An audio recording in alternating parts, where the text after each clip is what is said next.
Nós estamos continuamente expostos a organismos que podem ser inalados, engolidos e até mesmo habitam a nossa pele e mucosas.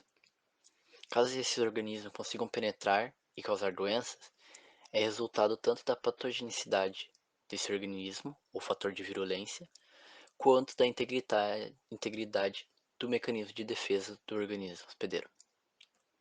A defesa dos animais a agentes estranhos como vírus, bactérias e protozoários ocorre devido ao trabalho fundamental que o sistema imunológico exerce. A importância do sistema imunológico se deve à sua função de combater partículas e substâncias estranhas ao organismo que podem causar algum dano ao indivíduo. Também é importante o equilíbrio entre a boa funcionalidade do sistema imunológico, também denominado de imunocompetência, e os desafios de campo aos fatores que o indivíduo é exposto, pois isso determina a saúde do indivíduo. Quando abordamos o sistema imunológico e comparamos os diversos grupos de animais, principalmente quando a gente compara vertebrados e invertebrados, o grupo dos vertebrados apresenta um sistema imunológico mais complexo e mais eficiente do que o dos invertebrados.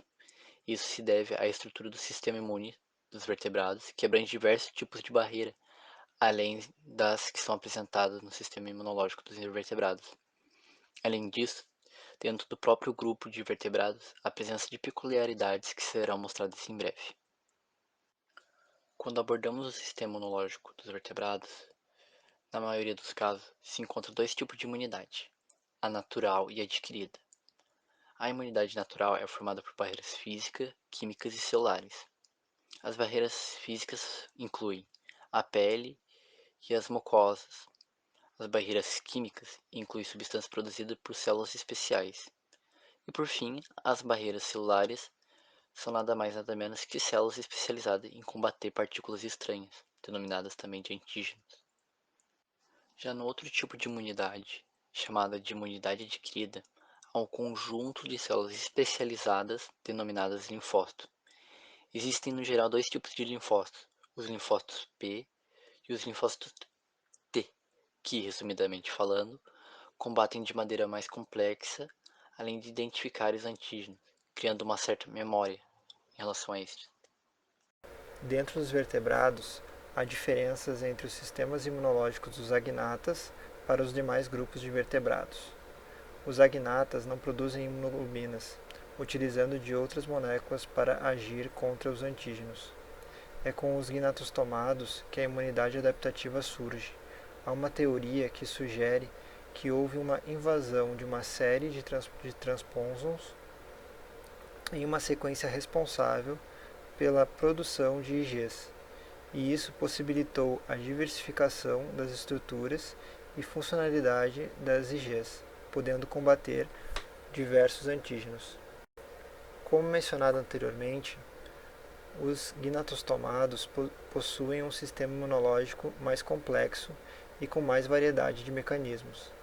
É nesse grupo de animais que há a presença de estruturas e hormônios importantes no processo de defesa do organismo.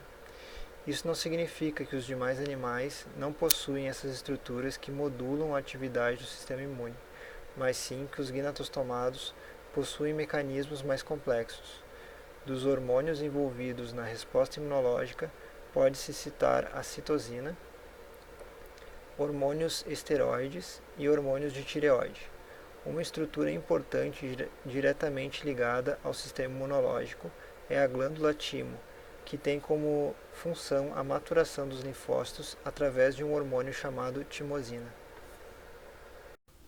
Agora serão abordados os sistemas imunológicos de alguns grupos de vertebrados, começando com os anfíbios. Nos anfíbios, a glândula timo possui grande importância nos estágios de desenvolvimento inicial do indivíduo. Porém, ao longo da metamorfose, o timo evolui e tem os timócitos eliminados pelos macrócitos. Depois, na fase de maturação sexual, a glândula regride com sua capacidade normal. Ainda há o baço, que é a principal fonte de células formadas de anticorpos IgM em adultos. Os anfíbios possuem nódulos linfáticos que, assim como o timo, aparecem no desenvolvimento inicial, evoluem na metamorfose e regridem na fase adulta. Na fase adulta, os nódulos linfáticos regridem, agora ricos em células B.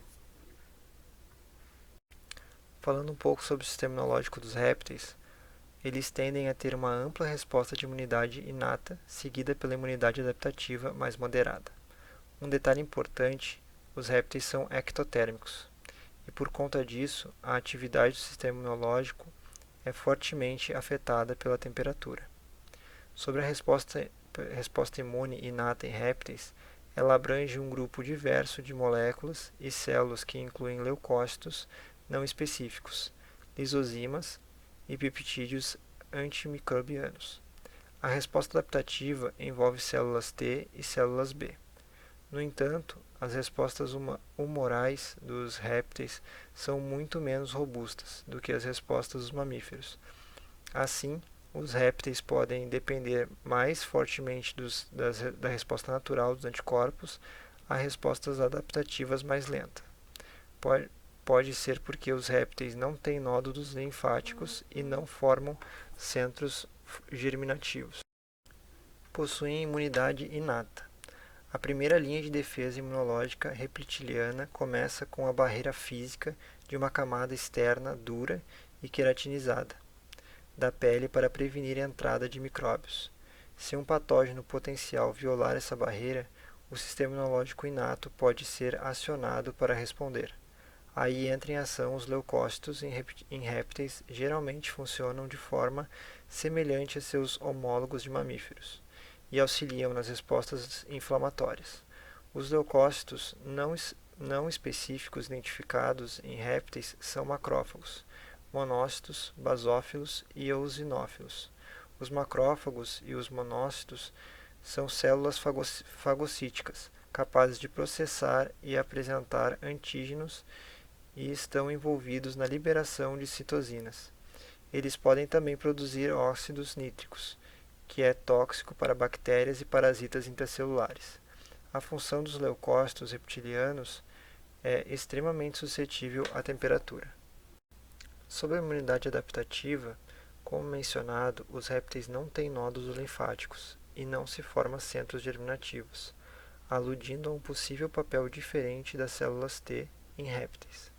Uma série de estudos examinaram o efeito de vários fatores da proliferação de células T. Demonstrou ser fortemente afetada pelas mudanças sazonais, sendo o inverno um retardante de resposta imunológica. Contaminantes ambientais podem também afetar grandemente a proliferação de linfócitos em répteis. Todos os répteis parecem produzir três classes de imunoglobinas: IgM, IgD e IgY. Isso se deve à grande variedade de genes. Outro detalhe importante é o tempo de resposta do sistema imunológico dos répteis com outros grupos. Se comparado com os mamíferos, o sistema imunológico dos répteis demora mais tempo para desenvolver respostas. O sistema imunológico dos répteis é formado pelo tecido linfático, o timo, baço, tecido linfóide, associado ao intestino, e medula óssea. Embora não haja produção de centros germinativos no baço, a importância funcional do baço em répteis, o GALT contém linfócitos que são capazes de interagir com antígenos aprisionados. O timo e a polpa branca do baço são bem definidos no outono e na primavera, mas involuídos durante o inverno. Os répteis constituem suas células T na primavera e devido a uma interação considerada entre o tecido linfóide e o sistema neuroendócrino. Sobre o sistema imunológico das aves. O sistema imunológico das aves tem duas estruturas principais, que são a bolsa de Fabrícios, ou bursa de Fabrícios, e o timo, que são dois principais órgãos linfáticos primários. Eles estão relacionados com a regulação do desenvolvimento de compartimentos humorais e celulares do sistema imunológico. O tecido linfático do sistema imunológico ele é difuso e ele está espalhado no parênquima de muitos órgãos, como o fígado, pâncreas e rins. Um detalhe importante: muitos estudos apontam que o O sistema imunológico das aves é muito semelhante com o sistema imunológico dos mamíferos. Agora falaremos sobre alguns órgãos que são importantes no sistema imunológico das aves. Como já mencionado, o timo, que ele é formado por 7 lobos de cada lado do pescoço. Esses lobos eles se associam às veias jugulares e com algumas porções da glândula tireoide e da glândula paratireoide. Assim como nos anfíbios, o timo ele evolui na fase jovem, mas regride na fase adulta. O timo é responsável pelo desenvolvimento de células axilares e supressoras, que modulam a produção de anticorpos, reações de hipersensibilidade e também serve na ativação de macrófagos e em respostas citotóxicas. Outro importante órgão mencionado é a bolsa ou a bursa de Fabrícios. É considerado o principal órgão linfóide nas aves e também é um órgão exclusivo deste grupo. A bursa de Fabrícios se localiza na região dorsal da cloaca, que é uma cavidade da região anterior do corpo. Este órgão é responsável por realizar a hematopoiese, além da maturação e diferenciação de células produtoras de anticorpos, os conhecidos linfócitos B. Ainda falando sobre os órgãos do sistema imunológico das aves, podemos citar o baço, que se encontra na região dorsal, mais especificamente na parte direita do proventrículo. Ele é considerado o segundo maior órgão linfóide, e ele é responsável pela produção de anticorpos. Um detalhe importante, os baços ele tem porções acessórias que são conhecidos como baços acessórios. Outra estrutura importante é a glândula de Harder, que ela é localizada na porção ventral e posterior medial do glóbulo ocular. Contém inúmeras células plasmáticas que produzem e secretam diversas imunoglobulinas, principalmente a imunoglobulina A.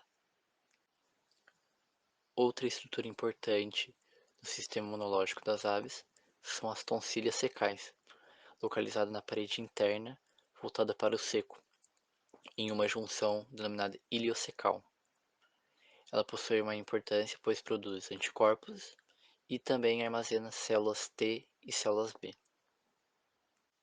Por fim, temos o tecido linfóide, que fica localizado na mucosa da vesícula biliar, mas também está presente em outros órgãos viscerais, como o fígado, pâncreas, rim e a glândula pineal. Ele é responsável pela produção das células T, que ocupam aproximadamente 80% dos linfócitos no sangue periférico, junto também com a medula óssea, que contém as células B, e a nódulos morais localizados ao longo dos vasos linfáticos. Por fim, falarei de forma resumida sobre o sistema imunológico dos humanos. O sistema imunológico dos humanos é dividido em duas partes, que são determinadas pela sua velocidade e especificidade das suas reações.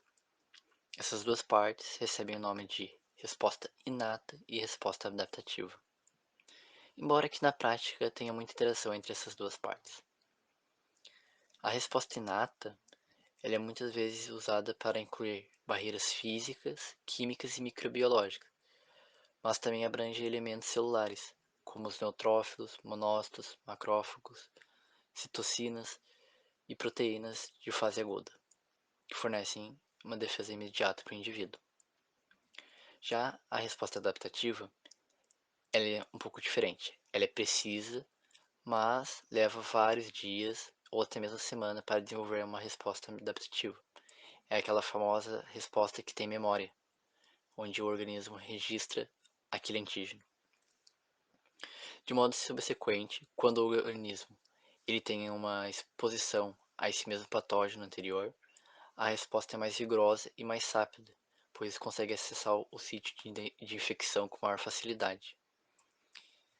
E com isso, os neutrófilos usam de processo de várias etapas envolvendo mediadores pró-inflamatórios, moléculas de adesão e quimioatraentes e quimiocitocinas, o que ajuda a combater a infecção.